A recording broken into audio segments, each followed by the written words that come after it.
Hey everyone, this is David. Welcome back behind the velvet rope. We are back in our main space, as you can see, and we are back with our main girl, Miss Sarah Fraser. Hi, David. Oh my God. I love us together. And I feel like our listeners are loving it. I mean, we're getting so many tweets, so much interaction. People have so much tea. I mean, people are listening to us. And I'm just going to say, I got some candid pictures of a soon to be former housewife husband. Okay, that's how much your show is resonating. We have so much to talk about. Now, I am so far behind. Like, listen, I cannot keep up. I'm really good on Instagram. I'm really pretty good on YouTube. I don't check Twitter. But this morning, as we're having our coffee and our Behind the Velvet Rope mugs, shameless plug, you alerted me to the fact that we have made it. I mean, we've made it a long time ago, but we have a lot of hate on Twitter, and I love it. David, love it. We are getting hate left and right. Do you want me to read some of them? Yes, I love it. People are bitter. I watched your YouTube page regarding.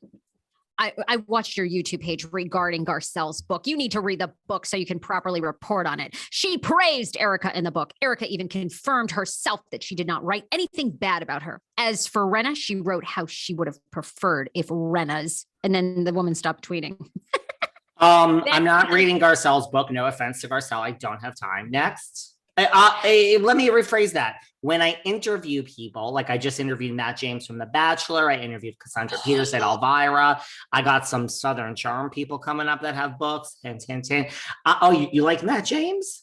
Matt James is the only season that I watched, and it completely blew up after that. Chris Harrison was fired. Do you want to hear something? I'm not interested. I'm not interested in the show at all. It's the only season I've watched like in the past 10 years. I watched Tristan and Ryan, but I was interviewing at the time a lot of people from The Bachelor. And I realized the Behind the Velvet Rope audience doesn't really give a shit about The Bachelor because nobody really cares when I interview these people. But I love Matt James. And first of all, Matt James is, oh my God. I mean, so hot. The thoughts of what happens when that man takes off it all I'm like, I can't. So yay to Rachel Kirkconnell for snagging that.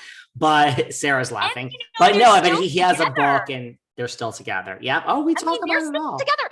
And P.S. my own personal theory about them is I think they broke up to let like the heat, just like calm down. But I don't think they were ever really off. That's my only. It's like I asked that question. I was like,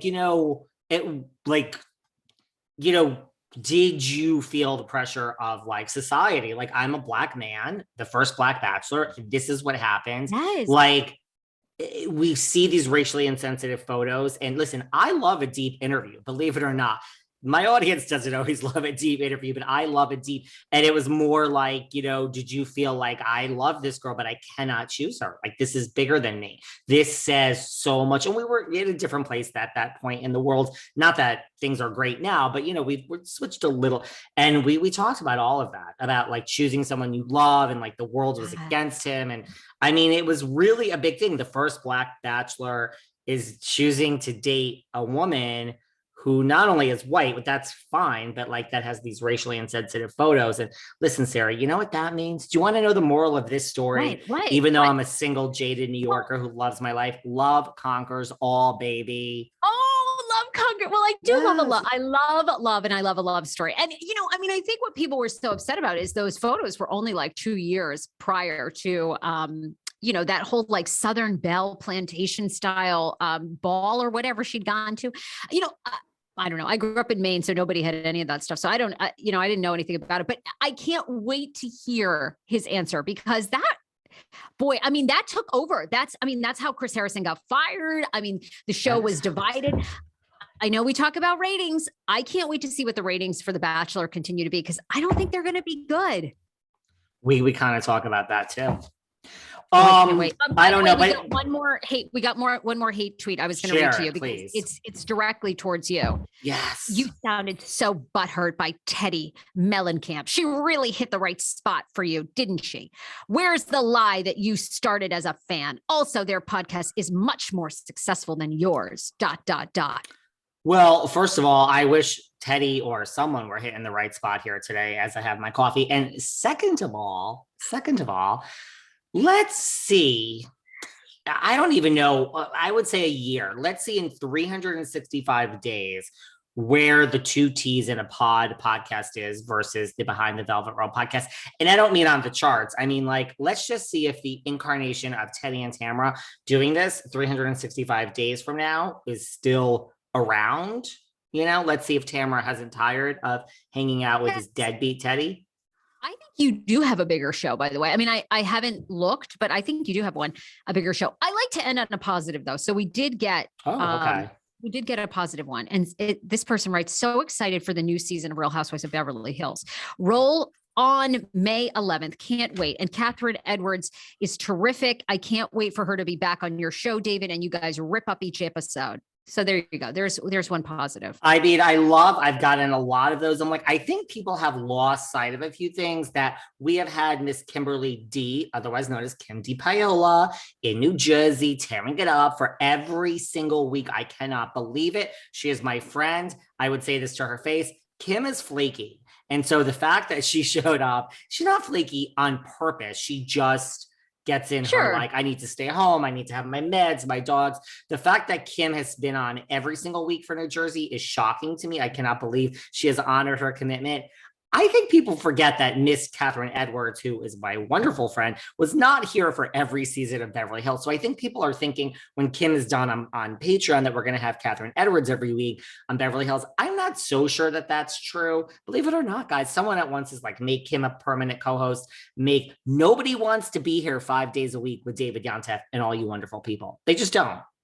It's a lie. I wish they did, but they don't. But we're working on Catherine, guys. We got some things planned. But anyway, talk to me about, thank you for the hate, everybody. Keep the hate coming. It's a good sign, Sarah. It's a good sign. I got somebody that just posted on my Instagram page today and they said, I checked you out on Reddit and now I see why what they said about you is true. Oof. So I said, I'm like all over Reddit too with this whole thing where Margaret gave me the shout out. I watch what happens. They're like, his business is over. What a shyster, what a scumbag. And it's like, okay. Thank you. Thank you. So I got Sarah, when this is done, I'm going to leave you a nasty comment on your Instagram. I'm going to do that for you. Okay. I'm going to do that too on yours. I love it. I'll even do it from all those fake accounts that I have. Oh, all right. I don't even have any Finstas. Okay. You gotta have some fake accounts, babe. Okay. So let's talk about, I mean, you are on the boots on the ground Potomac girl, even though you moved to LA to be famous and all this other shit. Talk to me about these pictures of Michael Dobby.